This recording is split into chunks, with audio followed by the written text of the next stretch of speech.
자, 다음으로는 이 정부 수립 초기 한국의 문화외교에 대해 살펴보도록 하겠습니다.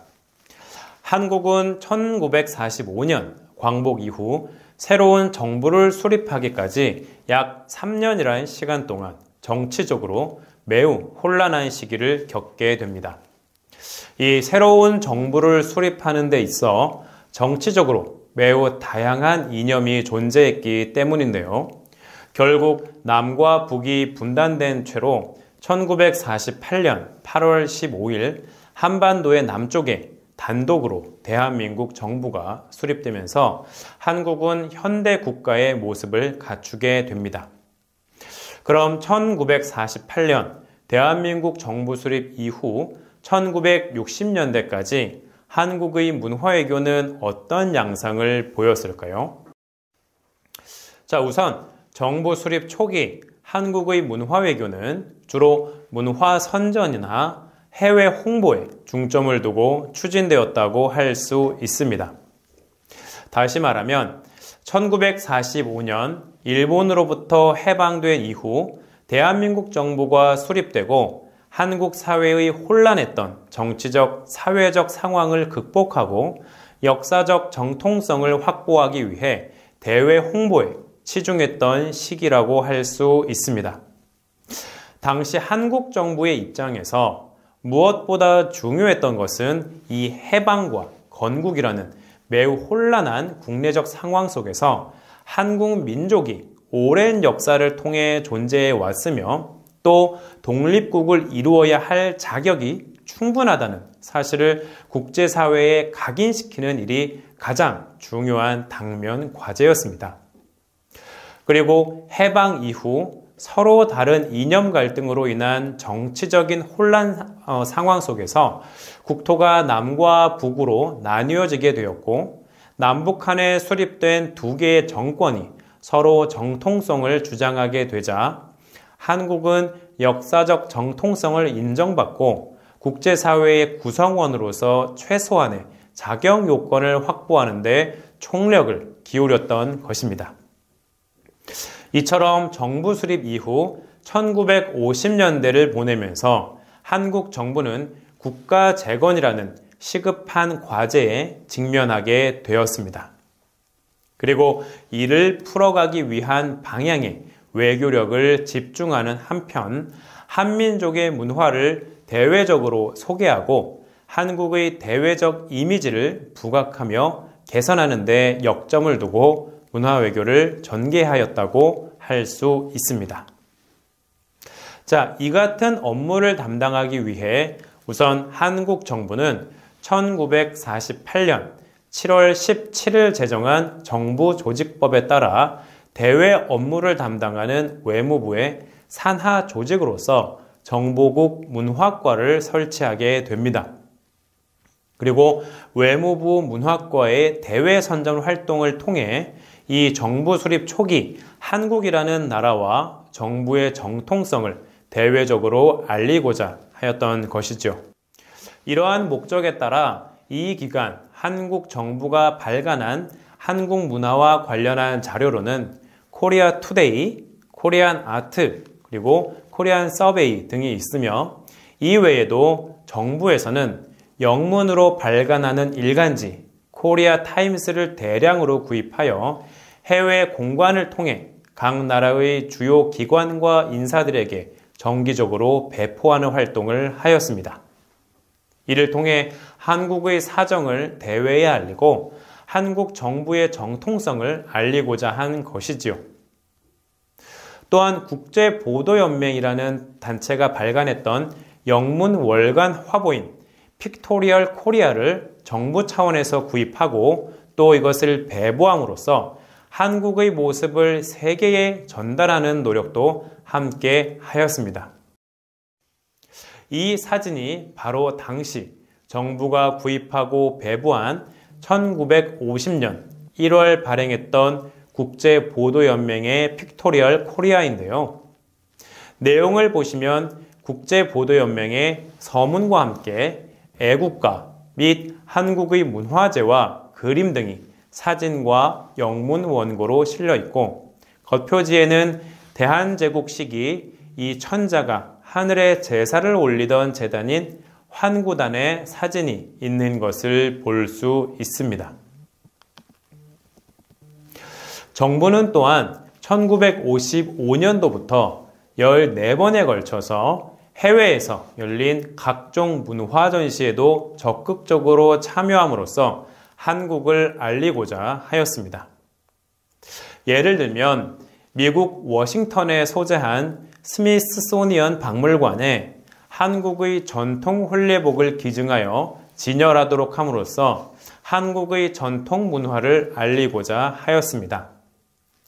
뿐만 아니라 주요 해외 공간에는 한국에서 제작한 이 공예품과 인형, 그리고 각국 이 한국의 전통 복장인 한복과 다양한 풍물 사진, 그리고 민요 음반, 영화 필름 등을 보내어 각종 대외 행사에 이용할 수 있도록 하는 등 문화를 수단으로 하는 외교 활동을 추진하였습니다. 이러한 활동들을 통해 가장 기본적으로는 한국이라는 나라를 세계에 알리고 나아가 한국의 전통 문화에 대해서도 홍보할 수 있는 계기가 되었습니다. 그리고 외국인이 한국 방문을 추진하여 한국을 알리기도 하였습니다. 예를 들면 미국의 흑인 가수 마리안 앤더슨이라든가 미국 선교사였던 빌리 그레암 목사 등 각국의 유명 인사가 한국을 방문하였고 또 각 국가의 언론인이 한국을 방문하여 한국을 직접 보고 느낄 수 있도록 하였습니다. 이를 계기로 1950년대 후반 이후에는 외국의 많은 인사들이 한국을 방문하여 한국과의 문화 교류를 이어가기 시작하게 됩니다. 또한 1958년 2월에는 한국 정부는 한국에 대한 동남아시아 지역의 인식을 높이고 냉전이라는 국제 환경으로 인한 친선과 반공 유대를 강화하기 위하여 136명으로 구성된 친선 예술사절단을 동남아시아에 파견하여 대만, 홍콩, 태국, 그리고 싱가포르와 필리핀, 오키나와 등에서 공연을 추진하기도 하였습니다. 이 사절단은 다양한 프로그램과 사진, 그리고 미술 작품의 전시, 해병대 의장대의 시범 행진 등을 보여주었고요. 또 방문 국가들로부터 큰 호응을 받는 등 문화외교의 측면에서 많은 성과를 거둘 수 있었습니다. 자, 이외에도 외무부 문화과에서는 한국의 아름다운 경치를 세계에 선전하고 이를 통해 외국 관광객을 유치하기 위한 노력으로 관광사진 공모전을 주최하기도 하였습니다. 그리고 한국의 부정적인 이미지 개선을 위한 노력을 기울이기도 하였는데요. 왜냐하면 1950년대 한국은 일본으로부터의 해방과 그리고 특히 한국 전쟁 등으로 여러 가지 측면에서 매우 낙후한 상황이었습니다. 서울을 제외한 지방의 경우에는 더욱 열악한 상황이었다고 할 수 있는데요. 이러한 모습이 대외적으로 알려지게 되면 한국의 국가 이미지는 한국 정부가 추구했던 국가 재건의 이미지와는 거리가 먼 낙후한 이미지로 고정될 수 있었습니다. 이에 따라 한국 정부는 우선 외국 박물관에 전시되고 있던 한국 관련 전시 자료 중에서 한국의 이미지를 저해야 하는 자료들을 교체하기 위해 노력하게 됩니다. 예를 들면 1956년 외무부 문화과는 당시 미국 시카고 박물관이 전시하고 있던 상반신이 노출된 한국 여성의 사진을 제거하도록 요구하여 성사시켰고요. 또 워싱턴 소재 스미스소니언 박물관에 진열되어 있던 남루한 차림의 한국인 노인 인형도 교체하도록 하였습니다. 이러한 노력들에 대해 당시 외무부는 건전한 한국의 국민문화 선전을 도모하기 위함이라고 하였는데요. 외국 사람의 눈에 비치는 한국이 전쟁으로 인해 피폐해진 가난한 나라의 모습이 아닌 보다 좋은 모습으로 보일 수 있도록 노력한 것이지요.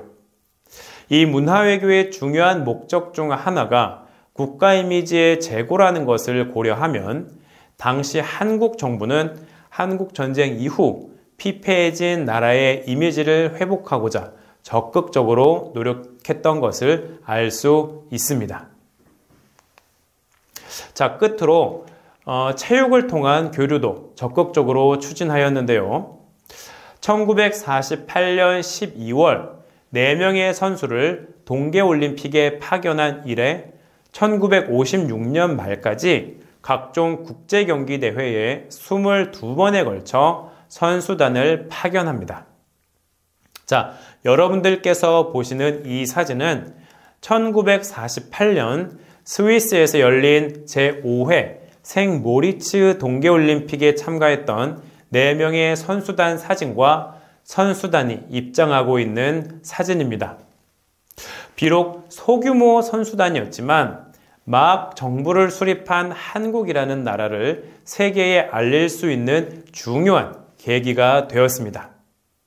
이 한국 선수단의 국제경기 대회 참가 이외에도 외국 선수단이 한국에 방문하여 국제경기를 치르기도 하였습니다. 이러한 체육교류는 한국의 대외교류를 활성시키는 데 기여하였고요. 또 대외교류의 활성화는 한국의 국가 이미지를 제고하는 데에도 크게 기여할 수 있었습니다.